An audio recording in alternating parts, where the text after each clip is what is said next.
আসসালামু আলাইকুম ওয়া রাহমাতুল্লাহি ওয়া বারাকাতুহু নাহমাদুহু ওয়া নুসাল্লি আলা রাসূলিহিল কারীম আম্মা বা'দ। সুপ্রিয় দর্শক মণ্ডলী, কুরবানি সংক্রান্ত একটি গুরুত্বপূর্ণ মাসআলা নিয়ে আপনাদের সামনে এসেছি। আশা করছি এই সংক্ষিপ্ত ভিডিওটি শেষ পর্যন্ত দেখবেন। সেটি হলো যে কোরবানির মাংস আমরা কিভাবে ভাগ করব।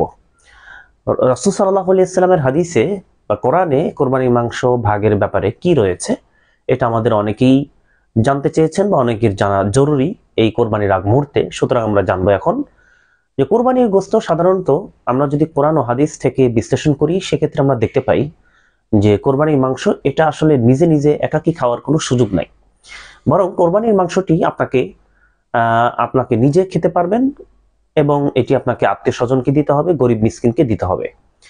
কেন?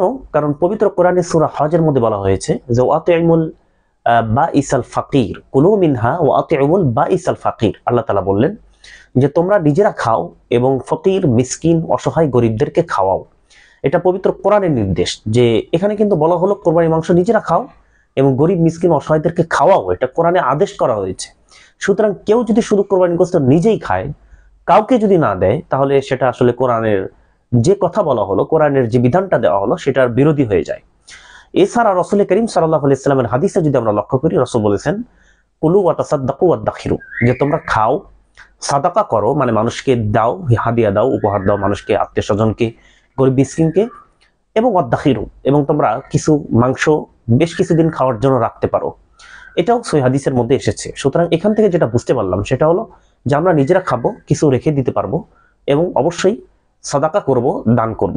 কাকে দান করব সেটা তো আমরা জানলাম পবিত্র কোরআন থেকে, যে ফকির মিসকিনদেরকে দান করব। এবং রাসূল সাল্লাল্লাহু আলাইহি ওয়াসাল্লাম আরো যে হাদিসগুলো রয়েছে সেই হাদিসগুলোর দ্বারা আমরা যদি ইঙ্গিত করি বা সেগুলো যদি আমরা বিশ্লেষণ করি, সেখান থেকে বোঝা যায় যে আমার নিকট আত্মীয় যারা আছে, প্রতিবেশী যারা আছে, আত্মীয় স্বজন যারা আছে, তাদেরকে অবশ্যই আমরা আমাদের কোরবানির মাংসগুলো গিফট করব। এটা করতে হবে, এটা দিতে হবে। কি পরিমাণ দিতে হবে, কয় ভাগ করতে হবে, এটা আসলে হাদিসে ওইভাবে আলাদা করে কোরবানির মাংস বন্টনের ক্ষেত্রে বলা হয় নাই যে কতটুকু কয় বন্টন করতে হবে, কত ভাগ করতে হবে, এবং একেবারে দাড়িপাল্লাতে মেপে মেপে 3 ভাগই করতে হবে, এরকম কোনো কথা হাদিসের মধ্যে নাই। হাদিসের মধ্যে বলা আছে খাওয়ার কথা, ফকির মিসকিনকে দেওয়ার কথা। কোরআনে বলা হয়েছে নিজে খাওয়ার কথা এবং ফকির মিসকিনদের দেওয়ার কথা, কিন্তু কতটুকু দিবে এটা বলা হয় নাই। সুতরাং আমরা যেটা বলবো সেটি হলো যে আপনার মনে যতটুকু চায়, আপনার মন অনুযায়ী, আপনার মাংস চিন্তা করে, আপনার মন মানসিকতার দিকে ভেবে আপনি সিদ্ধান্ত নেবেন যে কতটুকু আপনি রাখবেন, কতটুকু গরিব মিসকিনকে দিবেন। একেবারে পাল্লাই মেপে 3 ভাগ করতে হবে, 1 ভাগ নিজের, 1 ভাগ গরিব মিসকিনের, 1 ভাগ আত্মীয় স্বজনের, এরকম কোনো কথা হাদিসে নাই। তবে যেটা বললাম সেটা হলো আপনি একা খেতে পারবেন না, অবশ্যই গরিব মিসকিন আত্মীয় স্বজনকে দিতে হবে।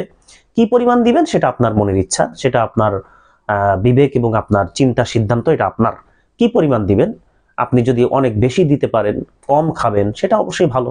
কারণ এই ব্যাপারে হাদিস রয়েছে। রাসূল সাল্লাল্লাহু আলাইহি ওয়াসাল্লাম আয়েশা রাদিয়াল্লাহু আনহা কি বললেন যে তারা ছাগল জবাই করেছিলেন সাহাবারা, সেখান থেকে রাসূলের ভাগে যা ছিল সেখানে রাসূল বললেন আয়েশাকে কি পরিমাণ আছে। আয়েশা রাদিয়াল্লাহু আনহা বললেন কিছুই নাই, শুধুমাত্র সিনার মাংস রয়েছে, সামান্য কিছু সিনার মাংস রয়েছে, বাকি সবই দান করে দেওয়া হয়েছে। আল্লাহ রাসূল বললেন যে সিনার মাংসটা আছে বলতেছো এটাই মূলত নাই, আর বাকি যেগুলো দান করেছো সেগুলোই মূলত আছে। তার মানে সেটা আখিরাতে আছে, সেটাই বোঝানো হয়েছে। তার মানে রাসূল করিম সাল্লাল্লাহু আলাইহি ওয়াসাল্লামের বেশিরভাগ অংশ দান করে দেওয়া হয়েছে, তিনি খুব কমই নিজের জন্য রেখেছিলেন। তাহলে আমরা বুঝতে পারলাম যে আমাদের কোরবানি মাংসগুলো আমরা অবশ্যই নিজেরা খাবো এবং আত্মীয় স্বজন ফকির মিসকিনদেরকেও আমরা আমাদের কোরবানি মাংসগুলো দিব। আল্লাহ তাআলা তৌফিক দান করুন। আল্লাহুম্মা আমিন। ওয়া আখিরু দাওয়ানা আনিল হামদুলিল্লাহি রাব্বিল আলামিন। আসসালামু আলাইকুম ওয়া রাহমাতুল্লাহি ওয়া বারাকাতুহু।